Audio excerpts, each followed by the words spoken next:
ঈদের খুশি আছে, ঈদের আনন্দ আছে, ঈদে ভালো পোশাক পরবো, সব ঠিক আছে। এই খুশি কাদের জন্যে? কদ আফলাহা মান তাযাক্কা ওয়া যাকারা ইসমা রাব্বিহি ফাসাল্লা। কার জন্য ঈদের খুশি? যে ব্যক্তি রমজান মাসে আত্মশুদ্ধি অর্জন করতে পেরেছে, রোজা রেখেছে, যাকাত দিয়েছে, নামাজ পড়েছে, লাইলাতুল কদরের রাত জেগেছে, তারাবি পড়েছে, ইত্যাদি ইত্যাদি। এই ব্যক্তি আত্মশুদ্ধি অর্জন করেছে, এই ব্যক্তির জন্য ঈদের খুশি। যে রমজান মাসে সিনেমা দেখেছে, সিনেমার শুটিং করেছে, পর্নোগ্রাফি দেখেছে, সুদ খেয়েছে, শিরিক করেছে, বেদাত করেছে, হারাম খেয়েছে, এর জন্য ঈদের খুশি। মানুষকে ঠকিয়েছে, ব্যবসায় মাল কম দিয়েছে, পণ্য মজুত করেছে, ইচ্ছা করে দ্রব্যের দাম বাড়িয়েছে, সরকারকে বিব্রত করেছে, জনগণকে দুর্ভিক্ষের দিকে ঠেলে দিয়েছে, এদের জন্য ঈদের খুশি?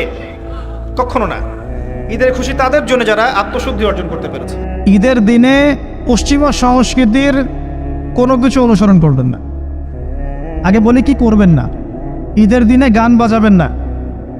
শয়তান 30 দিন বন্দি থাকার পরে ঈদের দিন দেখলে যেন মনে না হয় যে শয়তান ছাড়া পেয়েছে, এমনটা যেন মনে না হয়। ঈদের তো দরকার নাই। এই চাঁদ রাত বলে একটা কথা আছে না, চাঁদ রাত, আপনারা কি বলেন জানি না, আগের রাত। আমাদের এলাকায় চাঁদ রাত বলে, ঈদের আগের রাতকে চাঁদ রাত বলে। ঈদের চাঁদ যেদিন দেখা যায় আর কি, সেটা। তখন দেখি ইতেকাফ থেকে বের হয়েই দেখবেন রাস্তাঘাটে, বাজারে সাউন্ড বক্স, গান হচ্ছে, ডিজে পার্টি হচ্ছে, রেস্টুরেন্ট ভরি গান হচ্ছে, সাউন্ড বক্স বাজছে। মানে 30 দিন শয়তান বন্দি ছিল, আজকে রাত্রেই খোলা পেয়েছে। ভাবটা এরকম। ঈদের দিন এই কাজগুলো করতে যায় না। আতশবাজি করবেন না, এই পটকা টটকা ফোটাবেন না। বাচ্চারা, ছোটোখাটো বাচ্চারা একটু মজা করতে চায়, সেটা আলাদা বিষয়, কিন্তু এইগুলোকে ট্রেডিশন বানাবেন না। ঈদের দিনে ছেলে মেয়ে, গার্লফ্রেন্ড বয়ফ্রেন্ড রিক্সায় ঘুরবে না। ঈদের দিনে তারা একে অপরের সাথে দেখা করতে যাবে না। ঈদের দিনে সারাদিন ওই টিভিতে কী কী নতুন নাটক দিয়েছে, কি সিরিয়াল দিয়েছে, এগুলো দেখতে যাবেন না। রমজান মাসে আপনি কী কী শিখলেন? রমজানের সব শিক্ষা কি একদিনেই বিসর্জন দেওয়া লাগবে? রমজানের সব শিক্ষাগুলো কি ঈদের দিন বিসর্জন দেওয়ার জন্য ঈদ? ঈদের দিনে আপনি সকালবেলা উঠবেন, ফজরের সালাত আদায় করবেন, পারলে তাহাজ্জুদ পড়বেন, তাহাজ্জুদ পড়ে ফজর নামাজ পড়বেন, নামাজ পড়ে তেলাওয়াত করবেন। আপনার দিন শুরু হবে কোরআন তেলাওয়াত দিয়ে, আল্লাহর জিকির দিয়ে, ইস্তেগফার দিয়ে। এবার সকাল সকাল গোসল করবেন, সকাল সকাল গোসল করে মিষ্টি মুখ করবেন, খেজুর খাবেন, সেমাই খাবেন ইত্যাদি। নতুন কাপড় পরবেন, আপনার সামর্থ্য অনুযায়ী সেরা কাপড়টা পরবেন, আতর খুশবু ব্যবহার করবেন, সুন্দর করে গোসল করবেন, পরিবারের সবাইকে নিয়ে আপনি ঈদগাহে যাবেন, তাকবীর দিবেন, আল্লাহু আকবার, আল্লাহু আকবার, লা ইলাহা ইল্লাল্লাহ, আল্লাহু আকবার, আল্লাহু আকবার, ওয়ালিল্লাহিল হামদ, আল্লাহু আকবার কাবীরা, ওয়ালহামদুলিল্লাহি কাসীরা, সুবহানাল্লাহি বুকরাতান ওয়া আসীলা। তাকবীর দিবেন, ঈদগাহে যাবেন। যারা খতিব, যারা ইমাম, তারা নামাজ পড়াবেন। ঈদের খুতবা হবে, ঈদের খুতবায় রমজানের শিক্ষাগুলো আবার স্মরণ করিয়ে দেওয়া হবে, যেগুলো আমরা সারা বছর ধরে রাখতে পারি, আমরা যেন ভুলে না যাই। এবং ঈদের দিন যুব সমাজ, যুবতীরা যা করে, এই যে বিনোদনের নামে প্রিন্ট মিডিয়া, ইলেকট্রনিক মিডিয়া, এগুলো থেকে সতর্ক করতে হবে। ঈদের দিনে boyfriend girlfriend tradition, free mixing, ঈদের দিনে বেলাল্লাপনা, মিউজিক করা, কনসার্ট করা, হাবিজাবি, সব কিছু থেকে ওরা যেন দূরে থাকে, ইসলামী সংস্কৃতি নিয়ে পরিবারকে সময় দেয়, নামাজ পড়ে, ঈদের দিন কোরআন তেলাওয়াত করে, বাসায় গিয়ে নফল নামাজ পড়ে, আবার জোহরের নামাজ জামাতে পড়ে। ঈদের দিন ঈদের নামাজ করেছে, জোহরের নামাজে নাই, নেমে যেন না হয়, জোহর জামাতে পড়ে, আসর মাগরিব এসে জামাতে পড়ে, আত্মীয়দের বাসায় বেড়াতে যাবে, খোঁজ খবর নেবে। অসহায় যারা ঈদ করতে পারছে না, ওদেরকে সাদাকাতুল ফিতর দিবে, হাদিয়া তোহফা দিবে। অনেক কাজ আমাদের। আমাদের আনন্দের উৎসবগুলো কিন্তু ভোগবাদী না, বরং ত্যাগবাদী। আমরা কিন্তু অন্যকে নিয়ে আমরা আনন্দ করতে চাই। আমরা রমজানের 30টা দিন না খেয়ে থেকে শ্রম রেখেছি, আত্মত্যাগ করেছি, তারপরে খুশি করছি। অন্যদের মতো নয় যে খালি ভোগবাদী দর্শন, এমন নয়। তো এগুলো নিয়ে আমরা ইনশাল্লাহ আবার পরে কথা বলবো, এখনও সময় আছে। ঈদের সুন্নাহ, লাইলাতুল কদর নিয়ে ইনশাল্লাহ আমরা পরে কথা বলতে পারবো। এগুলোর দিকে খেয়াল রাখবেন ইনশাল্লাহ। আল্লাহ পাক আমাদেরকে তৌফিক দান করুন, আমিন। ইসলামের মৌলিক 5টা স্তম্ভ কি, আর সবচেয়ে গুরুত্বপূর্ণ স্তম্ভটা কি? ইসলামের 5টা স্তম্ভ হাদিসে জিবরিলের মধ্যে আছে। কোথায় আছে? হাদিসে জিবরিলের মধ্যে আছে। সহিহ মুসলিমের হাদিস নাম্বার 9 এবং মিশকাত হাদিস নাম্বার 2। জিবরাইল আলাইহিস সালাম মানুষের রূপ ধরে এসে নবী সাল্লাল্লাহু আলাইহি ওয়াসাল্লামকে জিজ্ঞাসা করেছিলেন যে ইসলামের সংজ্ঞা কি, আখবিরনি আনিল ইসলাম। তখন নবীজি বলেছেন, ইসলাম হচ্ছে আন তাশহাদা আন লা ইলাহা ইল্লাল্লাহ ওয়া আন্না মুহাম্মাদান আবদুহু ওয়া রাসূলুহু। ইসলাম হচ্ছে প্রথমত তাওহীদ, লা ইলাহা ইল্লাল্লাহ এবং মুহাম্মাদুর রাসূলুল্লাহ রিসালাত। এরপরে ওয়া আন তুকিমাস সালাত, তুমি সালাত কায়েম করবে, ওয়া আন তুতিয়াজ যাকাত, যাকাত প্রদান করবে, ওয়া তাসুমা রমাদান, রমজানের সওম রাখবে, ওয়া তাহুজ্জাল বাইত ইন ইসতাতা'তা ইলাইহি সাবিলা, আর তুমি রমাদান মাসে আর তুমি সামর্থ্য হলে হজ করবে, সামর্থ্য হলে হজ করবে। এই পাঁচটা হচ্ছে ইসলামের পিলার। আমার সাথে বলেন, এক নম্বর কি? তাওহীদ। এক নম্বর কি? তাওহীদ, লা ইলাহা ইল্লাল্লাহ মুহাম্মাদুর রাসূলুল্লাহ। 2 নম্বর সালাত কায়েম করা। 3 নম্বর যাকাত প্রদান করা। 4 নম্বর রমাদান মাসের সওম। 5 হচ্ছে সামর্থ্য হলে হজ করা। এর মধ্যে সবচেয়ে গুরুত্বপূর্ণ হচ্ছে তাওহীদ। তাওহীদ নাই তো কিছুই নাই, তাওহীদ নাই কিছুই নাই।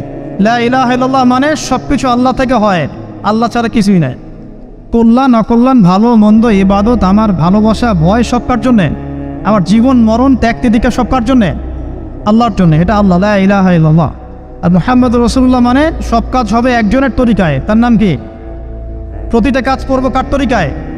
মুহাম্মদ সাল্লাল্লাহু আলাইহি ওয়াসাল্লামের তরিকায়। এ হলো মুহাম্মাদুর রাসূলুল্লাহ। এটা সবচেয়ে ইম্পর্টেন্ট। আর হিসেব হবে কিয়ামতের মাঠে সর্বপ্রথম সালাতের, নামাজের। যার নামাজের হিসাব ঠিক থাকবে তার বাকি সব হিসাব ঠিক থাকবে ইনশাআল্লাহ। যার নামাজের হিসাব ঠিক থাকবে না তার কোনো হিসাবই ঠিক থাকবে না। আল্লাহ পাক আমাদেরকে বোঝার তৌফিক দান করুন, আমিন।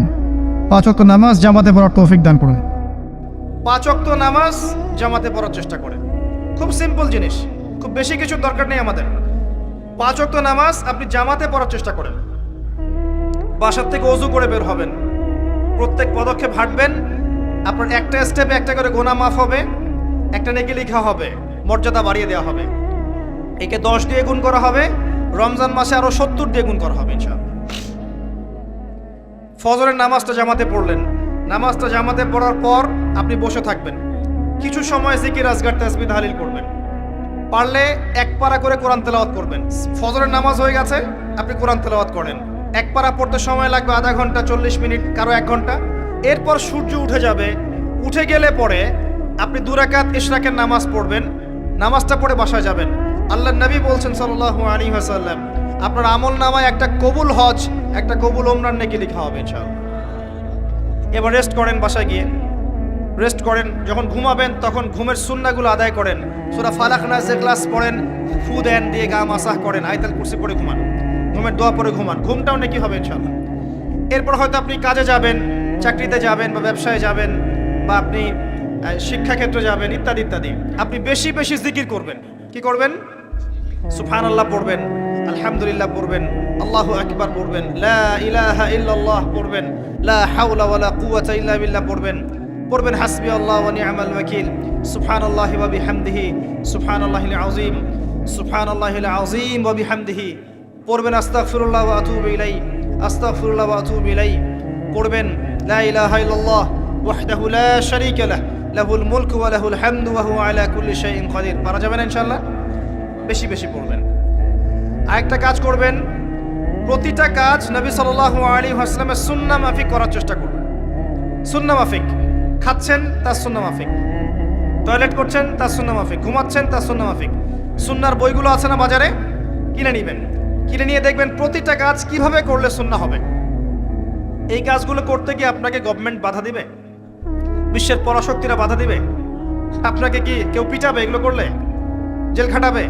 এগুলো আমাদের ব্যক্তি স্বার্থের ব্যাপার, ইচ্ছা করলেই করা যায়। এই ইচ্ছাটা আল্লাহ পাক আমাদের অন্তরে জাগ্রত করুন, আমিন। একটা কাজে কথা বলবো, নর্মালি আমরা ফরজগুলোতে বেশি ফোকাস করি, ফরজ ওয়াজিবে। রমজান মাসে সুন্নত মোস্তাহাবে ফোকাস করতে হবে। রমাদানে একটা নফল আপনাকে ফরজের নেকি দিয়ে দিবে ইনশাআল্লাহ, রমাদান একটা সুন্নাহ আপনাকে ফরজের নেকি দিবে ইনশাআল্লাহ। তো রমজান মাসে শুধু ফরজ নয়, একটু সুন্নাহ সালাতগুলো, নফল সালাতগুলো একটু বেশি বেশি পড়ার চেষ্টা করি, আল্লাহ পাক তৌফিক দান। স্পেশালি একটা কাজ করার চেষ্টা করতে পারি, ওযু যখন ভেঙে যায়, টয়লেট করলেন, ওযু ভেঙে গেল, সাথে সাথে হালকা করে ওযু করে ফেলার চেষ্টা করেন, সবসময় পবিত্র থাকার চেষ্টা করেন। বেলাল আল হাবাশি নাম শুনেছেন? রাদিয়াল্লাহু আনহু। নবী সাল্লাল্লাহু আলাইহি ওয়াসাল্লাম বলছেন, আমি যখনই জান্নাতে গিয়েছি বেলাল তোমার পায়ের শব্দ শুনেছি। সুবহানাল্লাহ। যেই বেলালকে উত্তপ্ত মরুভূমিতে শুইয়ে নির্যাতন করা হচ্ছে, সেই বেলাল বলছেন আহাদুন আহাদ। সেই বেলাল রাদিয়াল্লাহু আনহুর নামে শানে সূরা নাজিল হচ্ছে কুল হুয়াল্লাহু আহাদ। ওই বেলাল রাদিয়াল্লাহু আনহুকে নবী সাল্লাল্লাহু আলাইহি ওয়াসাল্লাম বলছেন, যখনই জান্নাতে যাই তোমার পায়ের আওয়াজ শুনি, তুমি কি এমন আমল করো যার কারণে এই মর্যাদা তোমার? বেলাল রাদিয়াল্লাহু আনহু বলছেন, আমি তো স্পেশাল তেমন কোনো আমল করি না, আপনারা যা করেন আমিও তাই করি।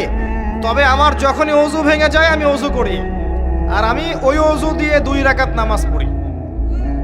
এটাকে তাহিয়াতুল ওযুর নামাজ বলে। রমজান মাসে করার চেষ্টা করি, আল্লাহ পাক তৌফিক দান করুন। আমরা অনেকে মসজিদে যাই, থাপ করে বসে পড়ি, করি না এই কাজটা? মসজিদে গিয়েছি, থাপ করে আগে বসে পড়ি। মসজিদে গিয়ে 2 রাকাত নামাজ পড়ে বসা সুন্নত। মিনিমাম 2 রাকাত নামাজ পড়ে বসলে আপনি তাহিয়াতুল মসজিদের নেকি অর্জন করলেন, মসজিদের হকটা আদায় করলেন। ওই জায়গা আপনার জন্য সেজদার সাক্ষী থাকলো, কিয়ামতের মাঠে আপনার পক্ষে সাক্ষী দিবে ইনশাআল্লাহ। এই সুন্নাহগুলো আমরা চর্চা করার চেষ্টা করি। দাড়িটা ছেড়ে দেন, এটা একমাত্র ভিজিবল সুন্নাত, দৃশ্যমান সুন্নাত, যেটা আপনার সাথে কবরে যাবে। যখন কাফন দেয়া হবে তখন দেখা যাবে না আমার সাথে আর কোন কোন সুন্নাহ আছে, এই একটা সুন্নতই দেখা যাবে আমার সাথে কবরে যাচ্ছে। কথা কি বুঝতে পারছেন? আর এটাকে আমরা এখন যত পারি মেয়ে হওয়ার চেষ্টা করছি। নবীজি বলেছিলেন শেষ জামানায় ছেলেরা মেয়েদের পোশাক পরবে আর মেয়েরা ছেলেদের পোশাক পরবে। দেখবেন মেয়েরা এখন ফর্মাল পোশাক পরছে, জিন্সের গেঞ্জি পরে ঘুরছে, আর ছেলেরা ক্লিন শেভড। ছেলেরা মেয়েদের মতো গাল বানাচ্ছে। আর কোন সাইনের জন্য অপেক্ষা করছেন? নবীজি বলেছিলেন উঁচু উঁচু বিল্ডিং নির্মাণের প্রতিযোগিতা করা হবে। একবার এয়ারে ঢাকার কাছাকাছি আসবেন, এয়ারে তো সফর করেছেন আপনারা অনেকেই। যখন এয়ার ফ্লাই করে, টেক অফ করে বা ল্যান্ড করে, তখন ঢাকার কাছাকাছি, তখন উপর থেকে আপনি ঢাকাকে দেখবেন। যে কেন বলেছি this is the city of Akhiruzzaman, কেন বলেছি? নবীজি বলেছেন কিয়ামতের 2টা মেজর সাইন, 2টার মধ্যে একটা হচ্ছে আনতারাল হুফাতাল উরাতাল আলাতা রিয়াশাইয়া তাতাওয়ালুনা ফিল বুনিয়ান। যখন সমাজের দরিদ্র শ্রেণীর মানুষেরা, যাদের পায়ে স্যান্ডেল ছিল না, গায়ে কাপড় ছিল না, এরা উঁচু উঁচু বিল্ডিং নির্মাণের প্রতিযোগিতা করতে থাকবে, ফান্তাজিরিস সাআহ, তখন কিয়ামতের অপেক্ষা করতে থাকবে। আজকে থেকে 100 বছর আগে ছিল এগুলা? 200 বছর আগে ছিল? সুবহানাল্লাহ। আর কোন সাইনের জন্য অপেক্ষা করছেন? তিনি বলেছেন শেষ জামানায় women will dressed but still they will be naked. মহিলারা কাপড় পরবে, তারপরেও তারা নগ্ন থাকবে। আপনি ঢাকার শপিং মলে যান, আপনি দেখেন। আর কোন সাইনের জন্য অপেক্ষা করছেন? শুধু ঢাকা কেন, গ্রামগঞ্জে ছড়িয়ে পড়েছে এগুলো, এখন গ্রামেও ছড়িয়ে পড়েছে। গ্রামে আরো বেশি দেখা গেছে মাশাআল্লাহ। গ্রামে গিয়ে আমরা হতভাগ, সুবহানাল্লাহ। গ্রামের মেয়েগুলা, গ্রামের মেয়ে ঢাকা শহরের মেয়েকে পার করে ফেলেছে। বাদ দেন, ওইদিকে না যাই, ডিফারেন্ট টপিক। আমরা রমাদান মাসের সুন্নাহগুলো আমল করার চেষ্টা করি। তাহিয়াতুল মসজিদ আমল করার চেষ্টা করেন, তাহিয়াতুল ওযু আমল করার চেষ্টা করেন, বেশি বেশি জিকির করেন। এবার আসেন রমাদানে যাকাত হিসাব করবেন। যাকাত, আপনার যাকাত হিসাব করেন, কত টাকা যাকাত এসেছে। যাকাতের হিসাব জানেন তো? হ্যাঁ, 7.5 ভরি স্বর্ণ, রৌপ্য কত? 52.5 তোলা। আপনার এই চাষাবাদের ওসর আসে, ব্যবসায়িক পণ্য থাকলে, সঞ্চিত সম্পদ থাকলে সবকিছু হিসাব করে মুফতি সাহেব আছেন, কওমি মাদ্রাসার আলেমদের কাছে যাবেন, যাকাতের ক্যালকুলেশন করে নেবেন যে আমার এত টাকা যাকাত এসেছে। এভাবে যাকাতটা রমজান মাসে দিয়ে দেওয়ার চেষ্টা করেন। যাকাত যদি আমরা না দেই, একটা শাস্তি শুনে রাখেন, আল্লাহ পাক এই সম্পদগুলোকে একত্রিত করে গলাবেন, গলিয়ে কপালে, গালে আর এই যে পিঠে লেপটে দিবেন, বলেন নাউজুবিল্লাহ। এবং এটা একটা সাপের আকৃতি ধারণ করবে, সাপ গলায় পেঁচানো থাকবে, কপালে দংশন করতে থাকবে, বলবে আমি তোমার মাল 7 ভোগ করো, আমি তোমার মাল 7 ভোগ করো। কবর এটা হবে, আমরা চোখে না দেখলেও এটা সত্য। নবীজি দেখে এসেছে মেরাজের রাতে এগুলা। এরপরে যাকাতের একটা সুবিধা আছে, এটা আমরা বুঝাতে পারি না। যাকাত ইসলামিক ইকোনমিক্সের বেইস। যাকাত ধনীর সম্পদে গরিবের হক। যে গরিবের কাছে টাকা পয়সা নাই, আপনার টাকা ওর হাতে চলে যাবে, ও খেয়ে পরে বাঁচতে পারবে, এটাই যাকাত। বুঝতে পারছি? যাকাতটা না দেন, ও আস্তে আস্তে আস্তে আস্তে আরো দরিদ্র হতে থাকবে। এর উপর আবার সুদ আছে, আবার পেপার মানিও আছে। জাকাতগুলো দিয়ে দেন, আল্লাহর ওয়াস্তে জাকাত দিয়ে দেন। অনেক মুসলিম আছে আমরা নামাজ পড়ি জাকাত দেই না, অনেক মুসলিম আছে জাকাত দেয় না, নামাজ পড়ে। জাকাত অস্বীকারীদের বিরুদ্ধে আবু বকর সিদ্দিক রাদিয়াল্লাহু আনহু যুদ্ধ করেছিলেন, অ্যাজ এ আমির, রাষ্ট্রের পক্ষ থেকে যুদ্ধ করেছিলেন। আল্লাহ পাক আমাদেরকে জাকাত আদায় করার তৌফিক দান করুন। ফসল থাকলে ফসল এর ওসর আসবে, ওসর এটা দিয়ে দিবেন। সেচের পানিতে হলে এক হিসাব, আর আপনার বৃষ্টির পানিতে হলে এক হিসাব। রমজান মাসে বেশি বেশি দান সাদাকা করবেন, বেশি বেশি মানুষকে দান সাদাকা করেন।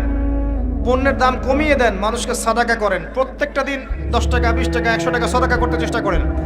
এক একটা সাদাকা 70 গুণ বেড়ে যাবে ইনশাআল্লাহ তাআলা। আমি আরেকটা নসিহত করব, রমজান মাসে বেশি থেকে বেশি মানুষকে খাওয়ান, বেশি বেশি খাওয়ান, ইফতার করান। আমি বলি মসজিদগুলোতে প্রত্যেক দিন আসর থেকে মাগরিব পর্যন্ত দিনের কথাবার্তা আলোচনা করেন, তালিম করেন। আপনাদের কাছে বই আছে, মুনতাকা হাদিস আছে, ফয়জুল কালাম বই আছে, রিয়াদুস সালেহিন বই আছে, মেশকাত আছে, আলেম আছেন, ইমাম সাহেব আছেন। একটা বিশেষ বিষয় নিয়ে আলোচনা শুরু করেন, মাগরিব পর্যন্ত আলোচনা চলবে, সবাই মিলে ইফতার করেন। একটা ইসলামিক পরিবেশ গড়ে তোলেন, মানুষকে ইফতার করেন, বেশি বেশি ইফতার করেন। আপনার সামর্থ্য থাকলে, সামাজিক যদি পদমর্যাদা থাকে, সমাজের মানুষকে আপনি ইফতার করান, ইফতার পার্টি করেন, ইফতার অ্যারেঞ্জমেন্ট করেন। পার্টি বলা ঠিক না, আসলে ইফতার মাহফিল বলতে পারি আমরা। ইফতার মাহফিল করেন বেশি বেশি, মানুষকে ইফতার। একজন ব্যক্তিকে ইফতার করালে ওই ব্যক্তির রোজার নেকি আপনি পেয়ে যাবেন ইনশাআল্লাহ। প্রজেক্ট করেন, ইফতারের প্রজেক্ট করেন, মানুষের টাকাগুলো নেন, সংগ্রহ করে গরিবদের মাঝে ইফতার বিলিয়ে দেন। দুইটা পদ্ধতি হতে পারে, আমি নিজেও করবো ইনশাআল্লাহ তাআলা। দুটো পদ্ধতি হতে পারে, ডেইলি বেসিসে ইফতার দিতে পারেন, অথবা মাসের বাজার করে দেন। এক মাসে কি কি লাগে, কতটুকু চাল, বুট, ডাল লাগে লিস্ট করেন, করে একটা ফ্যামিলিতে একটা প্যাকেট পাঠিয়ে দেন। দেখবেন পুরো ফ্যামিলি ইনশাআল্লাহ তাআলা রমজান মাসটা খেয়ে পরে বাঁচতে পারবে। এগুলো আমরা না করলে কারা করবে? অমুসলিমরা করবে। অমুসলিমরা করে করেই তো সবাইকে খ্রিস্টান বানাচ্ছে। কোথায় আছেন আপনি? সমাজ সেবা করে করে তো মানুষের ঈমান আমল হরণ করে ফেলছে, আর আমরা সমাজ সেবা করতে চাচ্ছি না। জি, আমরা গরিব মানুষের পাশে দাঁড়াচ্ছি না, ওরা গিয়ে দাঁড়াচ্ছে। দেখবেন মানুষ বলছে হ্যাঁ এই ধর্মটা ভালোই, আমি খ্রিস্টান হয়ে যাই। কত মানুষ যে খ্রিস্টান হয়ে যাচ্ছে আপনি জানেন? পরে বুঝবেন যখন আমরা এই যে হাত বাঁধা, পায়ে পা রফুলে ইত্যাদি নিয়ে মারামারি করছি, কে কোন মাযহাব, কে কোন তরিকা, কার কোন ত্রুটি আছে, এগুলো নিয়ে আমরা সোশ্যাল মিডিয়ায় ঘাটাঘাটি করছি।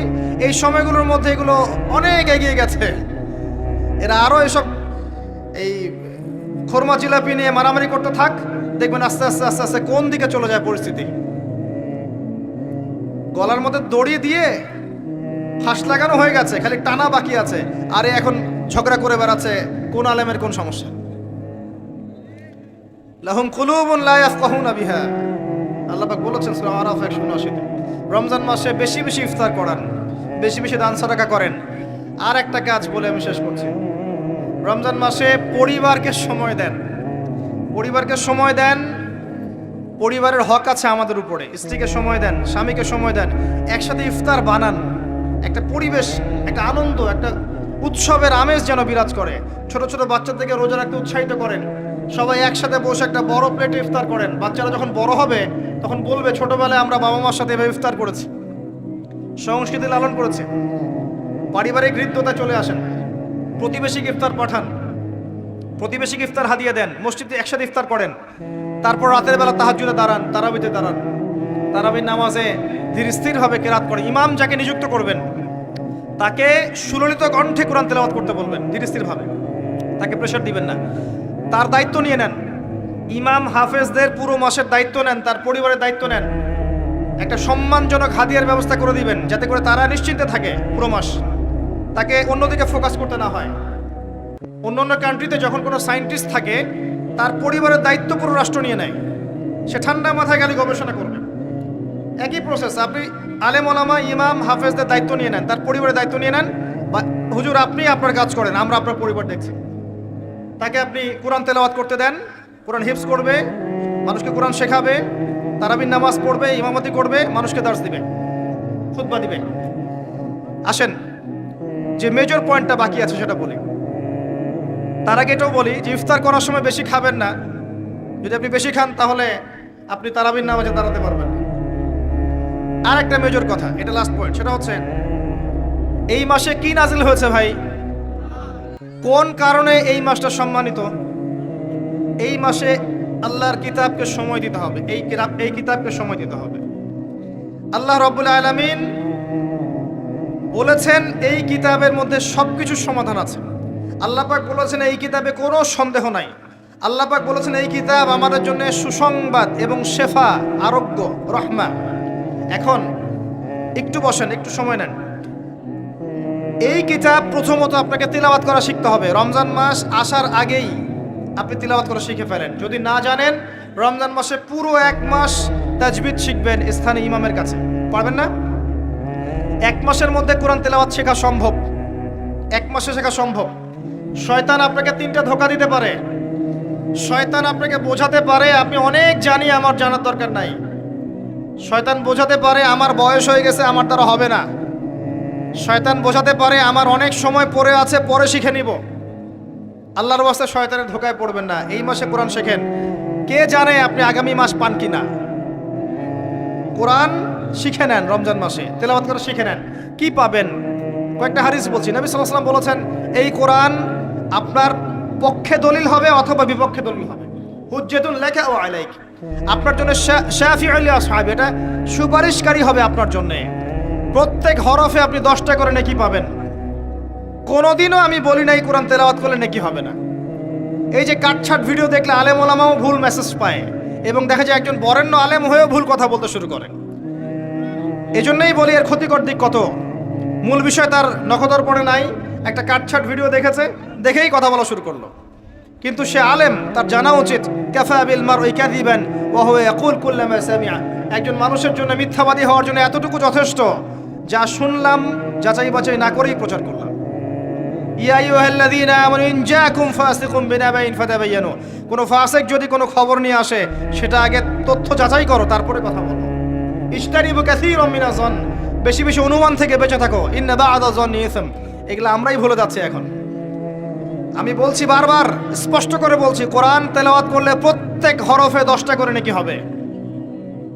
এবং কোরআন তেলাওয়াত করলে আপনার জীবনে বরকত আসবে, রিজিকে হায়াতে বরকত আসবে, আপনার কলবে আল্লাহর নূর আসবে ইনশাআল্লাহ তাআলা। কোরআন আপনার পক্ষে সাক্ষী দিবে, আপনার পক্ষে দলিল হবে, হুজ্জা হবে ইনশাআল্লাহ। প্রত্যেক হরফে 10 নেকি। তবে শুধু তেলাওয়াত করলেই আমি কোরআনের অর্থগুলো বুঝতে পারবো না। আর অর্থগুলো না বুঝলে আমি কোরআনে আল্লাহর মৌলিক মেসেজগুলো ধরতে পারবো না। ধরতে না পারলে সেই মেসেজগুলোর উপর